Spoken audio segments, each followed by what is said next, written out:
Hello, here we are many months later, and my theater is pretty close to being done. Got a few odds and ends to tie up, but I think I'm ready to install my screen finally. Carpet's in, the room's pretty much clean, it's ready to go. So I ended up getting a Stewart 130 Studio Tech 130 G4 screen. And I was originally going to get a Seymour XD screen, which I hear is an excellent screen. But I was talked into the Studio Tech from the guy I got the projector from because it has more gain. And with a screen that's this huge, we need all the light output we can get. So the 130 has 1.3 gain, which will give us a little bit extra light without being having the glassy bead look to the super high gain screens.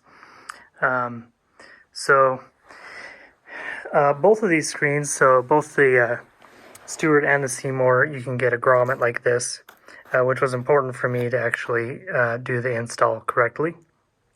And I was originally going to install some screws like this, kind of sticking out like some pegs. And I was going to use an O-ring and go through the grommet and kind of lace it and treat it like a trampoline. And the reason why I was going to do that was because I was afraid of the tolerances in getting the screen exactly right to match the frame. I thought that having those O-rings kind of act as an elastic, like a rubber band or a spring, would allow me to make sure that the screen fits and is nice and taut. But in talking to the rep, apparently they make frames that snap on, and so they have snaps on the frames, and then they have snaps on the screen.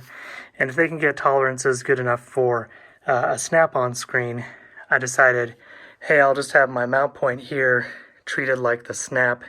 I gave them those measurements, and then they put the grommets on in the right spot. So I'm hoping that it will fit nice and tight and perfect.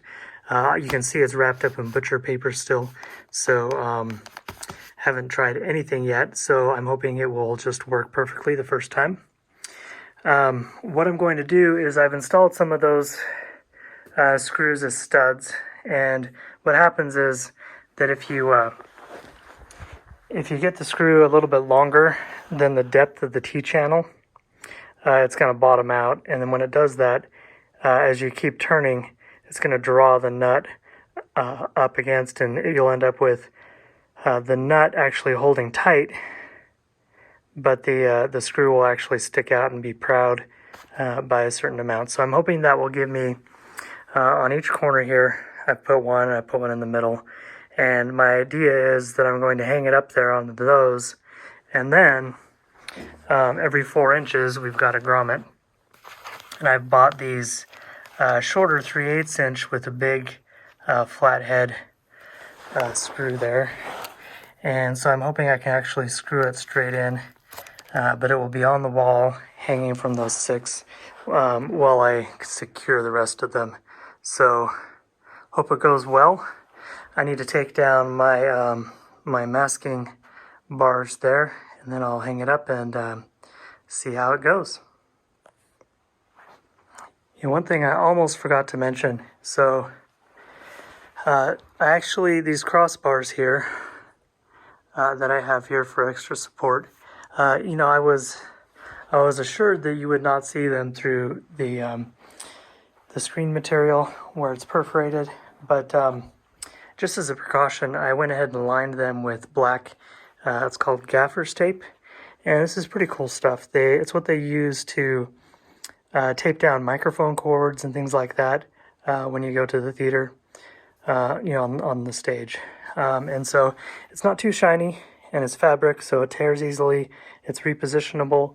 It has a pretty, like a satin finish to it. It's not totally matte, but it's pretty close.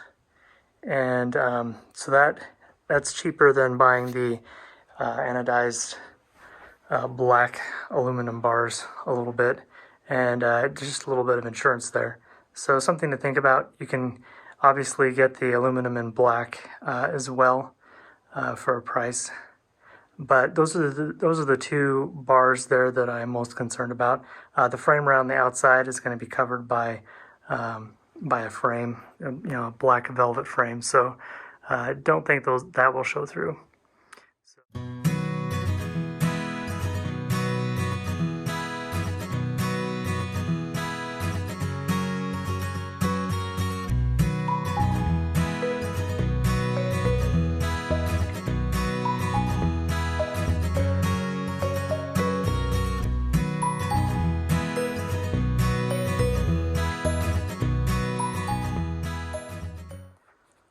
Alright, so I've got enough of the screws in to know that the screen is the right size, and it's a tight fit, it's meant to stretch, so I feel like that's pretty good. One thing I'll say is the screws I got are just a little bit too short for comfort. I can get them in, but as far as getting that nut to slide in the channel, I almost have to have the nut just on the very edge of being threaded, and it's really kind of uncomfortable to get them on there. So you don't always get things right the first time, but I'm going to order some slightly longer screws. These are 3/8 inch, and I'll go ahead and order 1/2 inch, and that should make it a lot easier to install these without having to fiddle with it a bunch. But overall, I'm pretty happy. I think it's the right size, so I'm excited. Alright, so I've got the right screws. They're a little bit longer. I think I got 5/8 instead of 3/8, but 1/4 inch longer. So that should make it a lot easier to put these in with the T-nuts and get them rotated into place. So I'm going to go ahead and do the rest of the screen.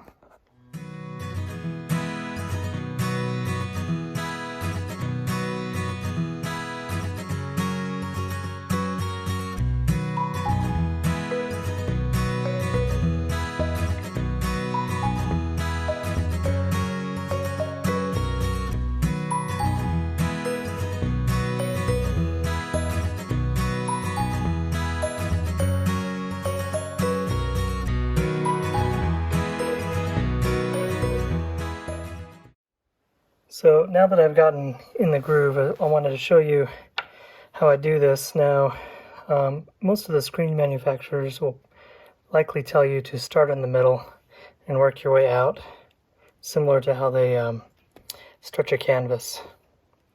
And I'm replacing the initial pegs that I'd used to hang the screen as I come across them with these larger screws.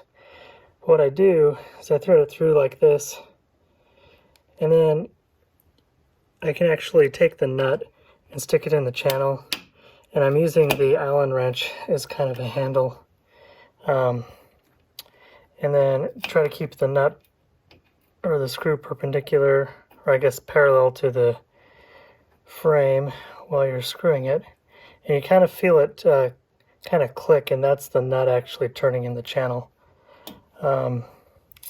I guess if I were doing this properly, I would torque each of these to some specified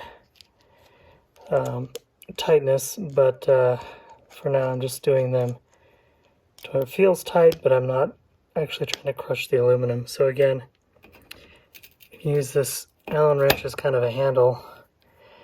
They want you to stretch this pretty tight, and you saw that click.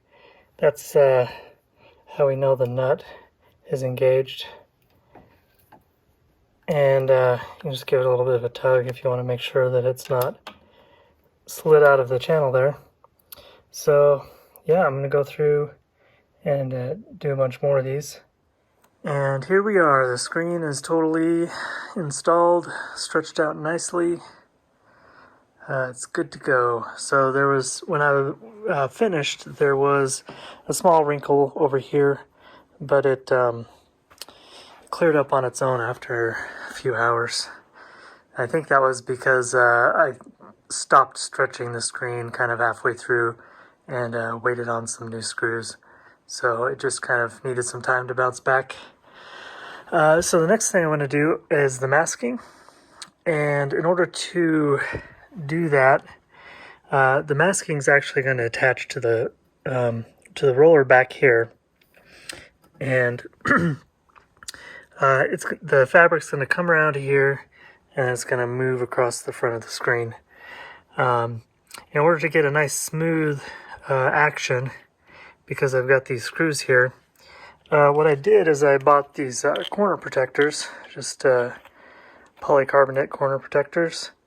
And what I'm going to do is I'm going to attach them to the side, and they'll go right over the grommets and the screws, and it should make a nice slick, smooth transition around the corner. So, and that will also raise the fabric just slightly off the screen, so it's not rubbing against the screen as it moves. So I'm going to go ahead and install this, and then we'll go from there. Okay, so I've installed my corner bead here, and it's transparent, so it's kind of hard to see, but it's pretty solid here. It's not going anywhere. I just mounted it with some outdoor high-strength mounting tape, double-sided tape, and I don't think it's going to go anywhere. Obviously, we have this T-channel here, so if you wanted to, you could really bolt something like this onto the side, but I don't think, especially with the fabric pressing against this, I really don't think we have to worry about it going anywhere.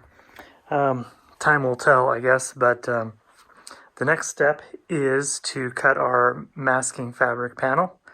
Super exciting. We'll start to see this coming together. And I want to be fairly precise. I'm going to measure this. I'm going to measure from my max closed position to the edge here, and then around to the roller, which has some double-sided tape on it right here. And the reason we want to be fairly precise is we don't want to have a lot of extra to get wrapped up and cause problems with our roller. So what I'm going to do is I'm going to measure from that position. I'm going to measure back to the edge, and then I'm going to add however much I need to get to that tape. And I've actually rolled the roller to the position where the tape is on the outside there, ready to be attached. Okay, I've got my Seymour baritone fabric, and you can see there's kind of a pattern to it. It's kind of interesting. I'm sure that won't show up once we get it on the masking system. But I've got it face down here, and I'm doing it in my exercise room because the floor is vinyl, and it's easy to make sure it's clean and dust-free, or as dust-free as possible. I'm going to start by just trimming the bottom here. I'm going to use got my laser here to try to keep things as square as possible. I'm going to use these special scissors called pinking shears. And the reason for that is when these cut in that zigzag fashion, it will keep the edges of the fabric from fraying. And the reason why I want to do that as opposed to like doubling over the fabric and hemming the edges. If you hem the edges, as the fabric rolls up, it's going to be thicker where the roll-up is. In fact, it'll be twice as thick, and that may cause issues in the long term for rolling and unrolling the mask. There are other things you can use, like they make some sort of glue to seal the edges of your fabric as well. But pinking shears are generally the most effective way that people who do a lot of fabric working use. So I'm going to try that. So again, I'm going to trim the edge here, make it nice and square, and I'm going to cut my dimensions that I've measured, and then we'll get it up on the frame.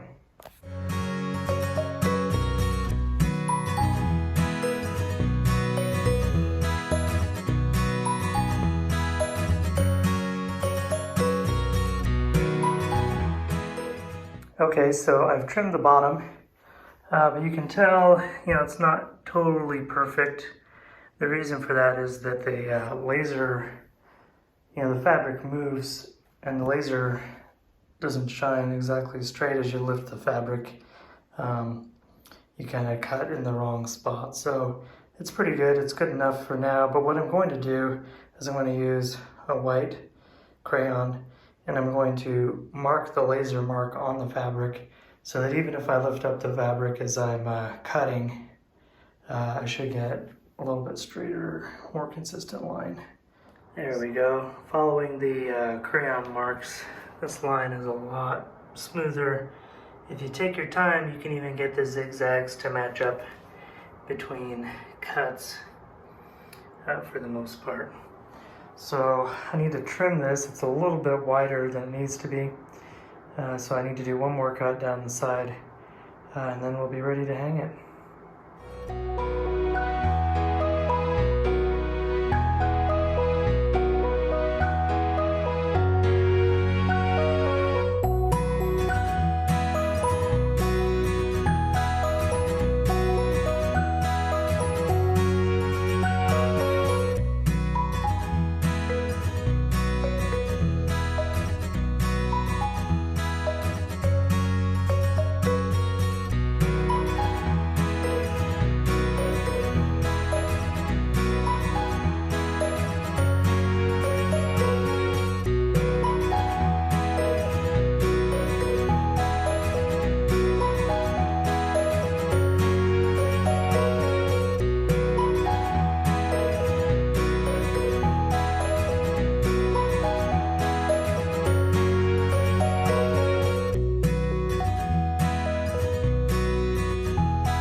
Now I'm going to temporarily lock this bar into place by putting a T-nut in here so that as I pull on this, it's not going to move and mess up the angle of my my masking bar there.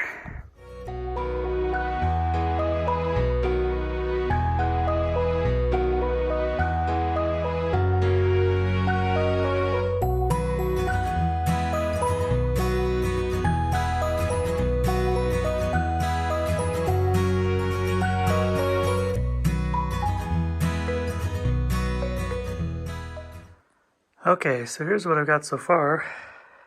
If I open it up,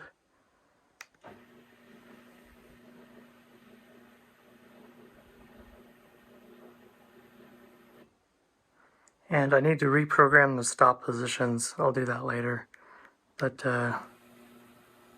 get the idea. Seems to work. Now, if I'm picky, should point out here, if you get really close, I wonder if I can catch this. There's a mild amount of wrinkles here,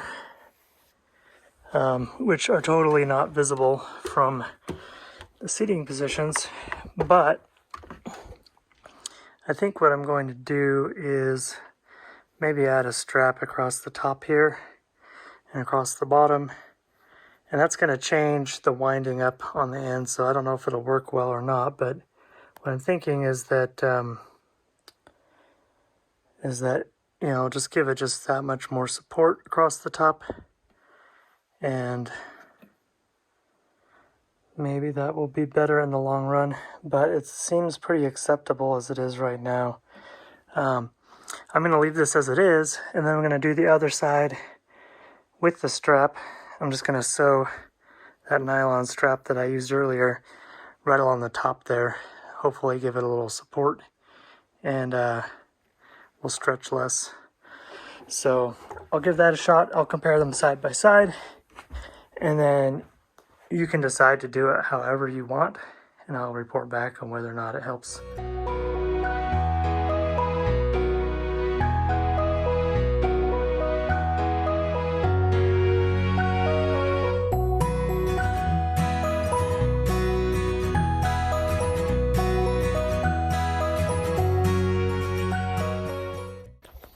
Okay guys, I think I got it right the first time.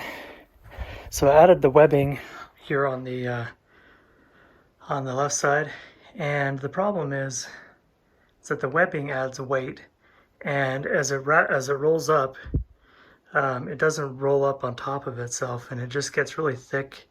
And on the bottom side, it does roll on top of itself, and so as it rolls up, it gets a little uneven. You can kind of see on the bottom here, well, there's a little bit of a wrinkle, but also it's pulling more and it gets wider as it goes to the top. Maybe if I get back here, you can kind of see it better. On the right is without the webbing, and on the left is with the webbing, and it just doesn't quite work. I really like the way that the one on the right turned out, so I'm going to go ahead and try to take the webbing off on the left side and set it up over again. Like I said, I did remove the webbing, so this is webbing free. You can see there is a little bit of exposed screen right up here. There's much less over here, so I think I can play with that a little bit and adjust, but I think that the framing that I'm going to put around the screen will probably cover that up. So looking pretty good here. So I might do a few more tweaks, but the next step is getting the frame on. I think before I do the frame, I'm going to make sure my projector works. I'm going to put a nice big CinemaScope movie up, and I'm going to adjust these to the widest they'll go and then figure out exactly what the vertical is before I set up my frame. Okay, so I went ahead and programmed the remote so that I could get the full experience. So this is 4x3. If I go to 16:9,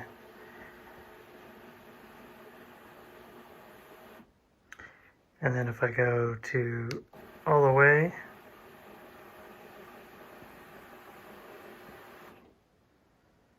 and then back to 4x3.